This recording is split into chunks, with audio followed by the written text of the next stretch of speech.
کہ جو بندہ یہ وظیفہ پڑھے گا اللہ کا عرش ہل جاتا ہے. لا علاج بیماریاں ہوں، دکھ ہوں، غم ہوں، قرضے ہوں، مصیبتیں ہوں، ناکامیاں ہوں اور پریشانیاں ہوں اور ایسے حالات کے جو انسان کہے کہ بس اب تو موت ہی ہے، اس کے علاوہ کوئی راستہ نہیں، کوئی ایسی پریشانی ہو، اللہ کا نظام ہے کہ اس پہ وہ ملتا ہے جو ایمان انسان گمان نہیں کر سکتا، سوچ نہیں سکتا.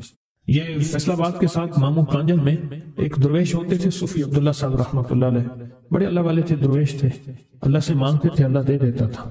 تو مجھے ان کے ایک شاگرد نے بتایا، اردو بازار لاہور میں ہوتے تھے، کہنے لگے کہ میں ایک دفعہ گیا تو مجھ سے فرمانے لگے کہ میرے سارے کے سارے طالب علم استاد جمع ہو کے آگے کہ ہمارے جو ہے وہ ہمارے راشن نہیں، کھانا پینا کچھ نہیں، تنخواہیں نہیں ملی، سب چیز ختم ہو چکی ہے، تو اب ہمیں اجازت دے دیں، آپ کے پاس تو ہے نہیں. اچھا فرمایا مجھے چند دن دے دو، جتنے اور دن صبر کر لیا، چند دن مجھے دے دو. تو فرمایا پھر بیٹھ گئے مصلی اور جو سورۃ فاتحہ پڑھی نا جب آتے تھے نا، ایاک نعبد و ایاک نستعین، اس کو جو وجدانی کیفیت کے ساتھ دل کی گہرائیوں اندر کے درد کے ساتھ پکارتے تھے، اتنی اتنا درد، اتنا غم، اتنا درد، اتنا غم جو پکارتے تھے کہ ایسے محسوس ہوتا تھا کہ زمین ساری کی ساری ہل رہی اور ہر طرف ایک نظام چل رہا ہے. اور جب پھر اس سورت کو پورا کرتے تھے، پھر سورۃ فاتحہ پڑھتے تھے، اور جب پہنچتے تھے ایاک نعبد و ایاک نستعین، پھر ایسے ہی جو ہے اس کو دہراتے تھے. پر بات یہ ہے وہ دعا پڑھتے نہیں تھے، مانگتے تھے. ایک ہے دعاؤں کا پڑھنا، ایک ہے دعاؤں کا مانگنا. وہ دعا پڑھتے نہیں تھے، مانگتے تھے. اور اللہ مانگنے والے کو دیتا بھی ہے، اللہ مانگنے والے کو عطا بھی کرتا ہے، اور اللہ کی رحمت مانگنے والے کے ساتھ سدا رہتی ہے، ہمیشہ رہتی ہے. وہ دعا پڑھتے نہیں تھے، مانگتے تھے. بس کہا کہ ایسے مانگے، ایسا مانگا، ایسا مانگا کہ اللہ پاک کو ترس آیا. چند ہی دنوں میں فرمایا اللہ نے دکھایا کہ یہ دیگ ہے سونے کی بھری ہوئی ہے، اور میں نے آپ کے حوالے کر دی. اور تھوڑا سی ایسی جگہ ہٹائی تو وہ دیگ نکل آئی. تو فرمایا پھر مٹھیاں سونے کی بھر بھر کے دیتے تھے اور کہتے تھے اس کو حسب ضرورت خرچ کرنا، خیال کرنا، کہیں فضول خرچی نہ کرنا، اسراف نہ کرنا. اللہ کے خزانے ہیں اور برکت والے ہیں، کہیں اللہ ناراض ہو کے چھین نہ لے، کہیں اللہ ناراض ہو کے چھین نہ لے. مجھے ایک صاحب کہنے لگے کوئی ایسا عمل بتائیں، کوئی ایسا عمل بتائیں کہ میں چاہتا ہوں میری 7 نسلوں میں رزق ختم نہ ہو، جو مہنگائی اور حالات اور پریشانیاں میں دیکھ رہا ہوں. کوئی ہے عمل؟ میں کہا بالکل ہے. میں نے کہا روزانہ 40 منٹ بیٹھ، 40 منٹ صبح دوپہر شام، جو تیری تنہائی کا وقت ہو، کہ یا اللہ دنیا میں ایسی جگہ کوئی کہیں ہوتی، اکیلے بیٹھے رہتے یاد تیری دل نشیں ہوتی، اکیلے بیٹھے رہتے یاد تیری دل نشیں ہوتی. 40 منٹ کوئی ایسا بیٹھ 40 منٹ اس انداز سے مصلی پہ، کہیں بستر میں، کہیں ایسی جگہ جہاں سوئے نہیں، اور بس صرف ایک بار سورۃ فاتحہ پڑھا، اور اس کے بعد ایاک نعبد و ایاک نستعین کو دوہرا. جاگ رہے ہیں، دیکھتے رہے، مجھے دیکھتے رہے، میں آپ کو دیکھتا رہوں. آپ اللہ کے اور اس کے حبیب کے مہمان ہیں، آپ کو دیکھنا بھی ثواب ہے، آپ کو دیکھنا بھی ثواب. تو میں نے اسے عرض کیا کہ بس اس کو وجدان سے پڑھو، ایسے پڑھ کے رونگٹے کھڑے ہو جائیں، آنسو بہنے لگ جائیں، دل کے اندر کا درد اور دل کا اندر کا غم اور اللہ کے سامنے حاضری، استحضار، اور یہ کیفیتیں تیری ہوں کہ بس اس کے علاوہ کوئی مجھے یاد نہ رہے. اس درد سے پڑھو 40 منٹ. 40 کی عدد کے ساتھ کائنات کے رازوں کا بڑا تعلق ہے. 40 کا جو عدد ہوتا ہے، بس 40 کے عدد کے ساتھ پڑھ، اور بہت توجہ سے پڑھ اور بہت دھیان سے پڑھ، روز پڑھ. مجھ سے کہنے لگا کتنے دن پڑھوں؟ تو میں نے اس سے کہا مجھ سے یہ دن نہ پوچھ، تیرا دل خود بولے گا کہ فیصلے ہو گئے ہیں، بس ختم. دل خود بولے گا. یہ بتائیں کہ پیٹ بھرتے ہوئے کوئی گھنٹی بجتی ہے، دل خود بولتا ہے کہ پیٹ بھر گیا. پیاس میں بھی کوئی کہتا تو نہیں ہے کہ آپ کی پیاس بجھ گئی ہے، وہ دل خود بولتا ہے کہ بس اب پانی کی ضرورت نہیں ہے. نیند سے دل بھر جائے تو بس دل میں بس اب سو لیا، وہ اٹھیں. اسی طرح دل خود بولے، دل خود بولے. کیا بولے؟ دل خود بولے. اور دل اندر بولے، دل اندر بولے کہ اللہ پاک جل شانہ نے نسلوں کے لیے رزق، عزت، دولت، برکت کے فیصلے کر دی. بس دل بولے. کتنے دیر کر؟ اب یہ تیری اپنے مانگنے میں ہے، اب یہ تیری اپنے مانگنے میں ہے. مانگنے میں کمی ہے تو دل نہیں بولے گا. اگر مانگے گا تو پتہ نہیں دنوں میں یا ہفتوں میں، جتنے میں دنوں میں فیصلہ ہو جائے گا، فیصلہ ہو جائے گا. اور میں نے اس سے کہا کہ یہ میرے پردادا کے پردادا کا عمل ہے. ان کا یہ عمل ہے، میرے پردادا کے پردادا کا، جو ہماری خاندانی یادداشتوں میں یہ لکھا ہوا ہے۔ اور فرمایا اگر یہ کوئی بندہ کر لے، اللہ نسلوں کا رزق اللہ سے منوا لے۔ اور میں نے اس سے کہا خیال کرنا، رزق کے روحانی ساتھ منوانا، رزق کے روحانی ساتھ منوانا، رزق کے روحانی ساتھ منوانا، ورنہ دولت مال چیزیں مل جائے گی جس کے بارے میں کہا جاتا ہے کہ بعض بندے ایسے ہوتے ہیں اللہ پاک ان سے لقمے نہیں چھینتا، سجدے چھین لیتا ہے۔ اللہ ان سے لقمے نہیں چھینتا، کیوں؟ رزق جسمانی دوسرے لفظوں میں مل رہا ہے، اور رزق روحانی اللہ چھین لیتا ہے۔ یہ جو آج آپ بیٹھے ہیں تسبیح خانے میں اور میں بیٹھا ہوں، یہ ہم روحانی دسترخوان پہ بیٹھے ہیں۔ یہ بہت بڑا دسترخوان لگا ہوا ہے، دسترخوان ہے۔ سنا ہے در یار پہ بڑی دھوم ہے، سنا ہے در یار پہ بڑی دھوم ہے، وہاں عاشقوں کا ہجوم ہے۔ یہ روحانی دسترخوان ہے، میں بھی خود محتاج ہوں، یہ روحانی دسترخوان ہے۔ تو میں نے اسے عرض کیا کہ ایک دسترخوان نہیں مانگنا، دونوں مانگنا، رزق روحانی بھی اور رزق جسمانی تو اس کو بھی ملتا ہے جس کو کلمہ نصیب نہیں ہوا، رزق جسمانی تو اس کو ہی ملتا ہے جس کو کملی والی کی غلامی نصیب نہیں ہوئی، رزق جسمانی تو اس کو ہی ملتا ہے جس کے ماتھے پہ شقاوت لکھی ہے، رزق جسمانی تو اس کو ملتا ہے جو اللہ کا نافرمان ہے، رزق جسمانی تو اس کو ملتا ہے جو اللہ کے وجود کا انکار کرتا ہے، رزق جسمانی تو اس کو ہی ملتا ہے جو آخرت اور قبر کا انکار کرتا ہے، رزق جسمانی تو اس کو ملتا ہے جو جنات اور برزخ کا انکار کرتا ہے، رزق جسمانی تو اس کو ملتا ہے جو خود کملی والی کی نبوت کا انکار کرتا ہے، وہ تو بے بہا لوگ ہیں، ان کو ملتا ہے۔ پر تجھے بھی صرف رزق جسمانی ملا اور اللہ سے یہ منوا لیا، نہ یہ نہ منوانا، اللہ سے کہنا ہے اللہ رزق روحانی بھی دے اور رزق جسمانی بھی دے، دو رزق اکٹھے عطا فرما۔ کون سا رزق؟ اور رزق جسمانی بھی دے۔ کہیں ایسا نہ ہو کہ میری نسلوں میں صرف مال دولت اور چیزیں ہوں اور تیرا نام اور تیرے حبیب کا نام نہ ہو، تیرا نام اور تیرے کملی والے کا نام نہ ہو، تیرا نام اور تیرے دوستوں کا نام نہ ہو، تیرا نام اور تیری آل و اصحاب کا نام نہ ہو۔ کہیں ایسا نہ ہو میں محروم ہو جاؤں، مجھے آل اور محمد اور آل محمد اور اصحاب محمد کی نسبتیں یہ بھی ساتھ عطا کیے رکھ۔ میں نے اس سے کہا کہ دو چیزیں مانگنا۔ اچھا قدرت کا نظام ہے، تو دیوانے بھی ہوتے ہیں، یقین والے ہوتے ہیں، آپ جیسے آپ مخلص بیٹھے ہیں اور پوری دنیا میں ہمارے ساتھ اس وقت مخلص بیٹھے ہیں جو ہماری آج کی محفل میں شریک ہیں، ہوتے ہیں دیوانے۔ اس نے یقین سے پڑھنا شروع کر دیا، مجھ سے کہنے لگا ایک وقت ایک جگہ ہو بہت بہتر۔ میں نے اس سے کہا، میں نے کہا پھر بھی اگر ایک وقت ایک جگہ میسر نہ بھی ہو تو اگر عمل کسی وقت چوک جائے، عمل کی جگہ چوک جائے، عمل کا وقت چوک جائے، مجبوری میں نہ ہو تو بہتر ہے، پر توجہ نہ چوکے، دھیان نہ جائے، استحضار نہ جائے، یقین نہ جائے، اور سچا یقین ہو کہ میرا اللہ خود کہتا ہے یہ مانگنا بھی تو اسی نے دیا ہے نا، اسی نے مانگنا دیا ہے۔ جب اس کریم نے مانگنا بھی خود دیا ہے تو عطا بھی خود کرے گا۔ نہیں خوف نارے جہیم کا کہ کرم ہے مجھ پہ کریم کا، وہ خود عطا کرے گا مجھے، اس نے مانگنا دیا دے گا۔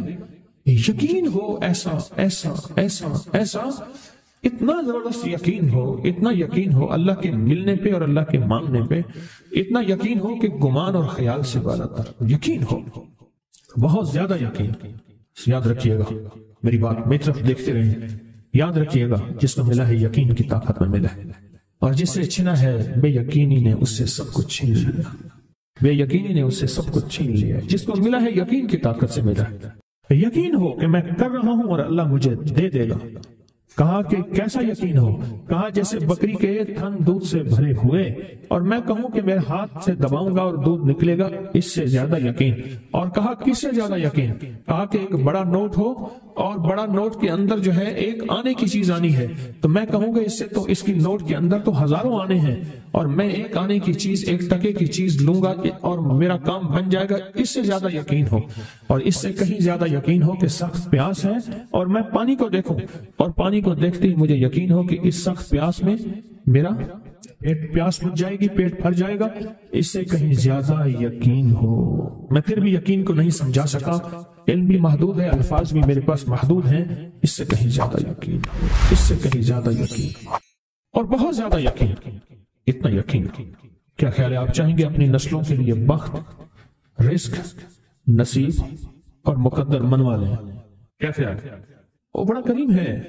میں نے ابھی نہیں بتایا کہ قرآن کا واقعہ سنایا، حضرت موسیٰ اور خضر علیہ السلام کا قرآن کا واقعہ سنایا کہ ان کی 7 نسلوں کا جو ابا تھا نا، وہ 7 نسلوں میں پہلے والا ابا، دادے کے دادے کے دادے کا دادا، وہ نیک تھا، وہ دعائیں مانگتا تھا، وہ اللہ کے ساتھ تعلق میں تھا، اس کا تقوی تھا، وہ اس کی نیکی کا اثر، اس کی نیکی کا اثر، اس کی نیکی کا اثر نسلوں میں منتقل ہوا، نسلوں میں منتقل ہوا۔ پڑھ لیں، مانگ لیں، اللہ سے کر دیں کہ اللہ میرے لیے اور میری نسلوں کے لیے رزق روحانی اور رزق جسمانی کے فیصلے کر دیں، رزق روحانی اور رزق جسمانی کے فیصلے کر دیں۔ شاہ عبد الرحیم تھے شاہ ولی اللہ رحمۃ اللہ علیہ کے والد محترم، انہوں نے شاہ ولی اللہ سے کہا بیٹا میں تجھے روحانی مشقیں کرا رہا ہوں، ایک مشق ایک بھی کر لے اپنے لیے اور اپنی نسلوں کے لیے، اللہ سے رزق منوا لے، اللہ سے رزق منوا لے۔ تو پوچھا کہ حضرت میں رزق کیسے منواؤں؟ فرمایا کہ کچھ وقت ایسا نکالا کر، ایسا وقت نکالا کر 2 گھڑی اور 3 گھڑی کا، ایک ساتھ 2 گھڑی اور 3 گھڑی، ایک ساتھ تقریباً 21 منٹ کی ہوتی ہے، تقریباً 21 منٹ کی، 2 ساعتیں مل جائیں تو 40 منٹ بنتے ہیں، تو ایک ساتھ 2 ساتھ 3 ساتھ کی گھڑی میں کہ بیٹھ کے نا سورۃ فاتحہ اور اس میں ایاک نعبد و ایاک نستعین کا تکرار اور استحضار کیا کر، اور ایسا کیا کر تیری آنسوں بہیں، تیرا دل روئے، تیری آنکھیں روئیں، تیرے رونگٹے کھڑے ہوں اور رواں رواں، اور اس کے اندر سے تیرا پل پل، تیرا من، تیرا جذبہ، تیری سوچیں بولیں، کیا بولیں؟ ایاک نعبد و ایاک نستعین۔ تو ایک میلہ تھا اللہ کے نیک بندوں کا، تو اس میں 70 اولیاء جمع ہوئے، 70 اولیاء جمع ہوئے۔ ہر اللہ کے ولی نے کہا کہ آپ کوئی ایسا وظیفہ بتائیں، ایسی تسبیح بتائیں، ایسا ذکر بتائیں جو اللہ کے عرش کو ہلا اور جو اللہ کی ذات کو متوجہ کر دے، جو اللہ کے تعلق کو نصیب کر دے، کوئی ایسا ذکر، کوئی ایسی تسبیح بتائیں۔ فرمایا سب نے بتایا کہ سورۃ فاتحہ ہے، اور اب سب سے پوچھا سورۃ فاتحہ میں کوئی ایسا جز بتائیں جو سورۃ فاتحہ کا دل ہو۔ سورۃ یاسین قرآن کا دل، لیکن سورۃ یاسین کا دل سلام قولا من رب الرحیم۔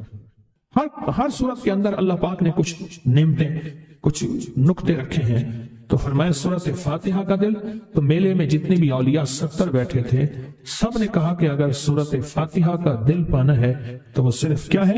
ایاک نعبد و ایاک نستعین۔ اس کا مفہوم عام سادہ سے یہ ہے کہ مولا غلامی تیری، در کسی اور کا۔ جب غلام تیرے ہیں، منگتے تیرے ہیں، بھکاری تیرے ہیں، محتاج تیرے ہیں، پھر در بھی تیرا ہے، پھر در بھی تیرا ہے، اور کسی کا در مولا نہیں ہے، پھر در بھی تیرا ہے۔ تیرے در کے ہم محتاج، تیرے بر کے ہم غلام ہیں۔ تو میں نے اس سے کہا کہ یہ وظیفہ کر، سارا دن پڑھی ایاک نعبد، اور کام بھی کرتا رہے، وضو بے وضو چلتا بھی رہے، یہ پڑھتا بھی رہے، پڑھتا بھی رہے، پڑھتا بھی رہے، چند دن چند ہفتے یہ عمل کر، اور ساتھ سوتے ہوئے سورۃ فاتحہ پوری کر 40ویں، اور پھر درود پاک پڑھتے پڑھتے سو جا۔ 70 اولیاء نے فرمایا کہ جو بندہ یہ وظیفہ پڑھے گا اللہ کا عرش ہل جاتا ہے، اور فرشتوں میں کوہرام مچ جاتا ہے، اور فرشتوں میں اللہ کی بارگاہ میں فریادیں ہوتی ہیں کہ یا اللہ یہ بندہ ہے اور اس نے یہ عمل کیا ہے، یہ وظیفہ کیا ہے، اور ابھی تک اس کی دعا قبول نہیں ہوئی، یہ مانگا ہے ابھی تک دعا قبول نہیں ہوئی، فرشتوں میں یہ کوہرام مچ جاتا ہے۔ ایک اللہ کے دوست تھے، سوتے سوتے ایک دم اٹھ بیٹھے، اٹھنے کے بعد وجدانی کیفیت کے ساتھ جو ہے یہ وظیفہ پڑھنے لگے۔ تو کسی نے پوچھا کہ حضرت کیا ہوا؟ فرمایا میں نے دیکھا کہ اللہ کے عرش کے نیچے جنتی ہیں اور وہ ٹہل رہے ہیں، اور سب کی زبان پہ یہی وظیفہ ہے، ایاک نعبد و ایاک نستعین، سب کی زبان پہ یہی وظیفہ ہے اور سب یہی پڑھ رہے ہیں۔ مجھے ایک دانا نے ایک بات بتائی تھی بڑی پرانی، کہا جس کی ایک بیٹی ہوتی ہے اس کو دعا کا اہتمام زیادہ کرنا چاہیے، ایک وہ اور جو مالدار ہوتا ہے۔ اکثر مالدار فرد کہتا ہے بیٹی ہیں بیٹے ہیں، اور ذہن میں گھومتا ہے اس کے فلاں پراپرٹی، فلاں جائیداد، فلاں مال، فلاں چیز، فلاں، کہ اس کا بہت ہے، اتنا ہے ان کے پاس کم ہی نہیں ہوگا، اور یہی اندازے اس کو کھا جاتے ہیں، یہی اندازے کھا جاتے ہیں۔ دیکھیں اس کی نظر کثرت پہ گئی ہے، برکت پہ نہیں گئی۔ کتی کتنے بچے دیتی ہے اور بکری کتنے بچے دیتی ہے؟ آج تک میں نے سڑکوں کے کنارے کتے مرے دیکھے ہیں، بکری مری نہیں دیکھی۔ اور اگر کتے میں برکت ہوتی تو گلیوں اور سڑکوں اور بازاروں میں جتنے وہ بچے دیتے ہیں نا اس کے ریوڑ ہوتے اور پھری ہوئی ہوتی. آپ پہاڑی علاقوں میں جائیں، میرا بارہا سفر ہوتا ہے، بعض اوقات گاڑی ایک طرف کرنی پڑتی ہے، بکریوں کے ریوڑ آتے ہیں. جب سردی اوپر پڑتی ہے وہ نیچے اترتے ہیں، جب نیچے گرمی پڑتی ہے پھر اوپر چڑھتے ہیں. ان چرواہوں کی زندگی یہی ہے. کتوں کے ریوڑ نہیں دیکھے. کتے میں کثرت ہے، بکری میں برکت ہے. مالدار باپ، مالدار بھائی، مالدار ماں، اس کی نظر مال پہ جاتی ہے، چیزوں پہ جاتی ہے.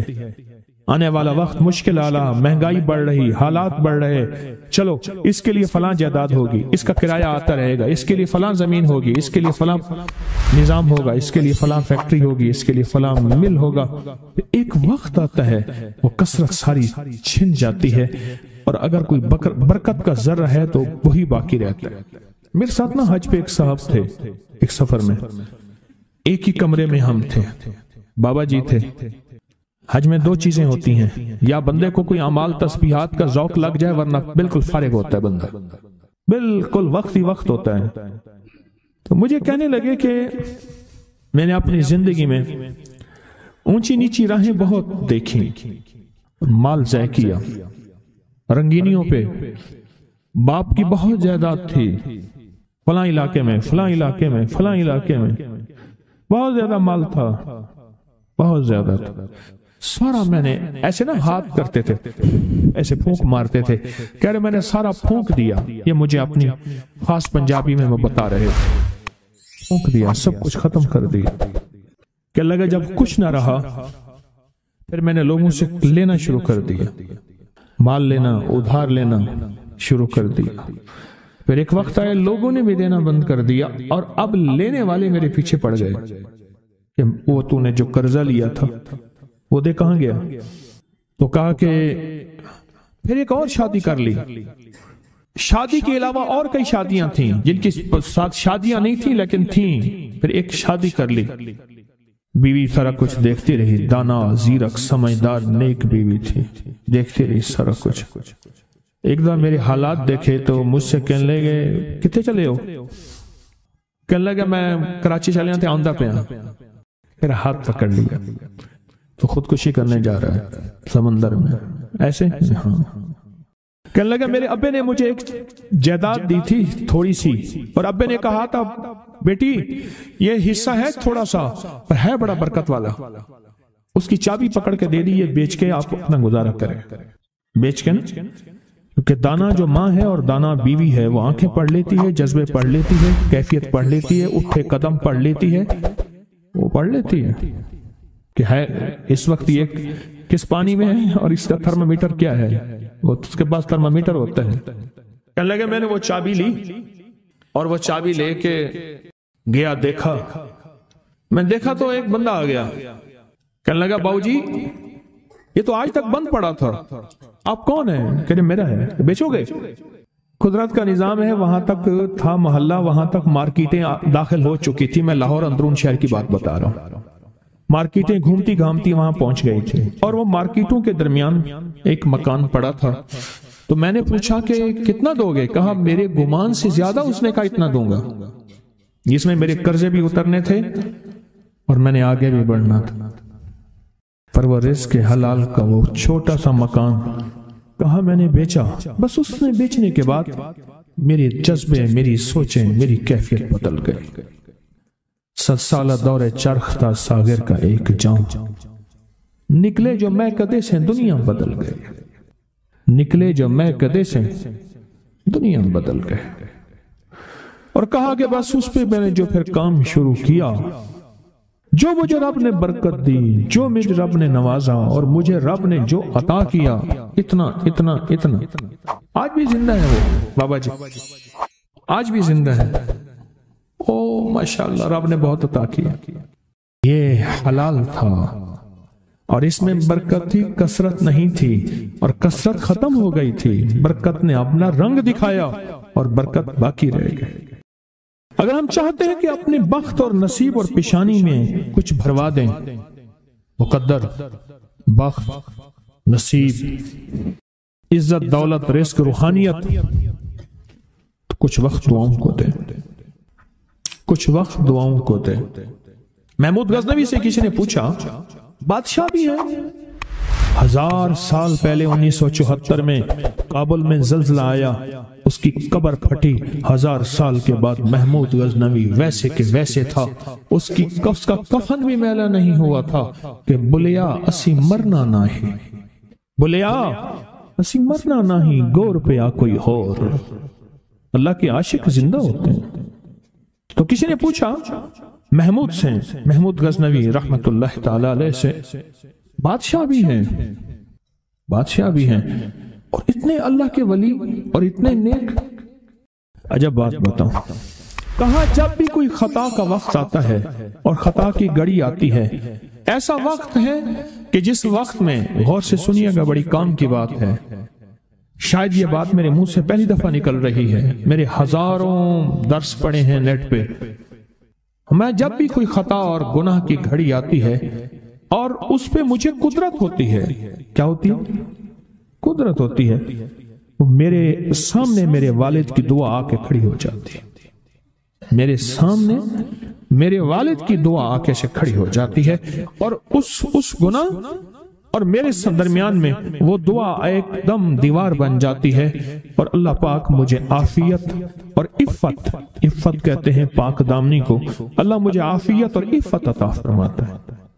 دعا نسلوں میں جاتی ہے، اگر نسلوں میں نہ جاتی تو آپ کو کوئی بندہ آج تک یہ کہتا نہ ملتا اس بندے کے پیچھے کوئی دعا ہے، اس خاندان کے ساتھ کوئی دعا ہے، اسے کسی کی دعا ہے، اور آپ کو یہ بندہ کہتا نہ ملتا، بس وہ دعائیں تھیں جو اس سے چلی گئیں۔